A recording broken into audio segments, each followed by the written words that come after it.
May 8, 2023 Daily Bread. Passage, Esther chapter 8, verses 1 through 17. Key verse 17. Title, The King's Edict on behalf of the Jews. That same day, King Xerxes gave Queen Esther the estate of Haman, the enemy of the Jews. And Mordecai came into the presence of the king, for Esther had told how he was related to her. The king took off his signet ring, which he had reclaimed from Haman, and presented it to Mordecai. And Esther appointed him over Haman's estate. Esther again pleaded with the king, falling at his feet and weeping. She begged him to put an end to the evil plan of Haman the Agagite, which he had devised against the Jews. Then the king extended the gold scepter to Esther, and she arose and stood before him. "If it pleases the king," she said, "and if he regards me with favor and thinks it is right thing to do, and if he is pleased with me, let an order be written overruling the dispatches that Haman the son of Hammedatha the Agagite devised and wrote to destroy the Jews in all the king's provinces. For how can I bear to see disaster fall on my people? How can I bear to see the destruction of my family?" King Xerxes replied to Queen Esther and to Mordecai the Jew, "Because Haman attacked the Jews, I have given the estate to Esther, and they have impaled him on the pole he has set up. Now write another decree in the king's name in behalf of the Jews, as seems best to you, and seal it with the king's signet ring. For no document written in the king's name and sealed with his ring can be revoked." At once the royal secretaries were summoned.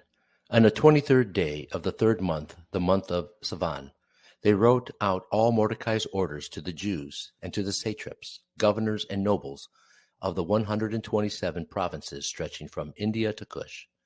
These orders were written in the script of each province and the language of each people, and also to the Jews in their own script and language. Mordecai wrote in the name of King Xerxes, sealed the dispatches with the king's signet ring, and sent them by mounted couriers who rode fast horses, especially bred for the king. The king's edict granted the Jews in every city the right to assemble and protect themselves, to destroy, kill, and annihilate the armed men of any nationality or province who might attack them and their women and children, and to plunder their property of their enemies. The day appointed for the Jews to do this in all the provinces of King Xerxes was the 13th day of the 12th month, the month of Adar. A copy of the text of the edict was to be issued as law in every province and made known to the people of every nationality, so that the Jews would be ready on that day to avenge themselves on their enemies. The couriers riding the royal horses went out, spurred on by the king's command, and the edict was issued in the citadel of Susa. When Mordecai left the king's presence, he was wearing royal garments of blue and white, a large crown of gold, and a purple robe of fine linen. And the city of Susa held a joyous celebration. For the Jews, it was a time of happiness and joy, gladness and honor. In every province, in every city to which the edict of the king came, there was joy and gladness among the Jews, with feasting and celebrating. And many people of other nationalities became Jews because fear of the Jews had seized them. Daily Bread Message. After condemning Haman for his malice, the king gave his authority to Mordecai by making him the courier of the king's signet ring. The king also gave Haman's estate to Esther. However, Esther could not be at peace, as her people were still under the edict Haman had written and sealed with the king's signet ring. Since the king's edict written in his name could not be revoked even by the king himself, permission was given to Mordecai to write another decree on behalf of the Jews.